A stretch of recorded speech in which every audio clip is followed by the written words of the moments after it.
Coach Jason Casimiro, may kinaharap ngayon na problema. Nako, laki naman ang problema na yan. Nonito Donaire Jr., bagamat believe kay Naoya Inoue dahil parang gutom na leon, pero inamin ni Donaire na mahirapan si Inoue kung aakyat na sa featherweight division. Marlon Tapales, tuluyan ay papaiwas kay Inoue at yan ibinalita sa bansang Japan mismo. Ito po galing mga kwentong balitang ibabagi ko sa inyo. Kaya tara, kwentuhan na!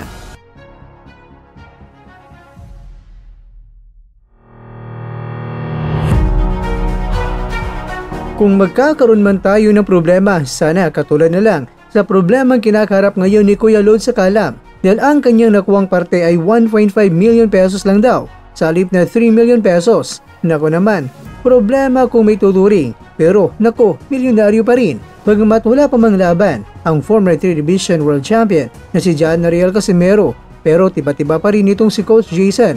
Hindi man ibinunyag kung saan galing ang kinita nilang pera, pero alam naman natin na madiskarte ang mga Sakalam brothers na ito. Kaya naman kung ganito yon kay Sen Kiko P. Well, mapapa-problema. Wow, problema ka rin talaga. Samantala, sa isang exclusive interview ni Nonito Donaire Jr. ng Top Rank Boxing Promotions sa YouTube channel nila bilang promotional video sa paparating na laban ni Inoue at ni Ramon Cardenas ngayong May 4, linggo sa T-Mobile Arena sa Las Vegas, May 5 Lunes naman sa Pilipinas. Ayon kay Donaire, nasa kay Inoue na ang lakas, bilis, may talent talaga, mautak at alam niyang malayo ang mararating ni Inoue sa boxing. Pero kung bibigyan siya ng pagkakataon na makalaban si Inoue muli, ay talagang papalagan niya sa unang tagbo nila ay naging Fighter of the Year yun. Diyan talagang palitan kung palitan talaga ng mga bomba. Si Inoue ay talagang duguan sa unang pagkakataon. Hindi niya makakalimutan ang laban na yon dahil binigay nilang lahat-lahat kung anong meron sila. Bago niya nakaharap si Inoue ay wala pang laban si Inoue na siya ay duguan. Si Donaire lang talaga daw ang nakagawa sa unang pagkakataon kay Inoue. Pero sa pagsapit ng round 11 ay kinakailangan niya na magtago sa likod ng referee para makapagpahinga dahil sa body shot na natamo niya. Pero ang ikinagulat lang niya ay bakit siya labis na nasaktan sa body shot na yon na kung saan kinakailangan niyang lumuhod. Pero nagawa pa niyang tumayo at itinuloy pa rin ang laban. Nasabi ni Donaire na taglay ni Inoue ang isipan na isang legendary boxer dahil kahit nasa later rounds ay nasa utak pa rin niya na tapusin itong si Donaire. Pero ayon kay Donaire, sa laban na yon, alam niyang maraming natutunan itong si Inoue. Pero kung akyat man si Inoue mga kakwento sa 126 pounds o sa featherweight division, ay prangka namang sinabi ni Donaire na mahihirapan itong si Inoue, pero kaya naman niya ipakita ang kanyang mapangwasak na lakas. At sa huli ay nagbanta pa rin si Donaire kay Inoue at sinabi niya na hantingin pa rin niya itong si Inoue, kaya dapat mapagmatsyag pa rin itong si Inoue sa kanya.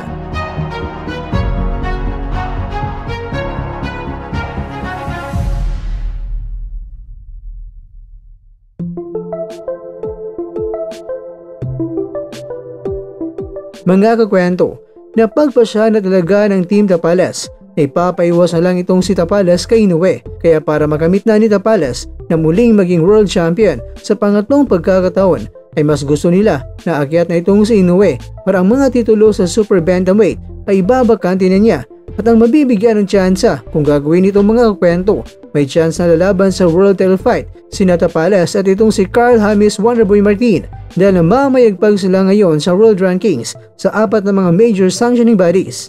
Kaya kung aakyat na ng timbang si Naoya, sina Tapales at Martin, maging world champion kaya. Pero syempre kaya yan, Noy Pipa.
At dyan, nagtatapos ang ating kwento.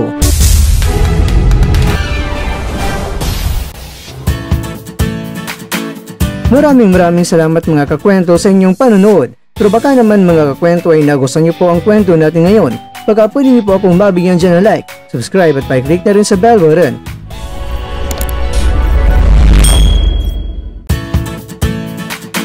Pero bago tayo tatapos mga kwento, syempre, shoutout po muna tayo dyan sa ating mga kakwento. Kay kakwentong Jason Omega, kay kakwentong Rafael Kahilig, kay kakwentong Kevin Agrida, shoutout siya dyan. Bueno, dito na po muna ang ating kwentuhan at abangan nyo na po ating susunod na video. At dito na po yan sa isang channel na kung saan maaring ito'y mga kwentong di pa na kwento sa inyo.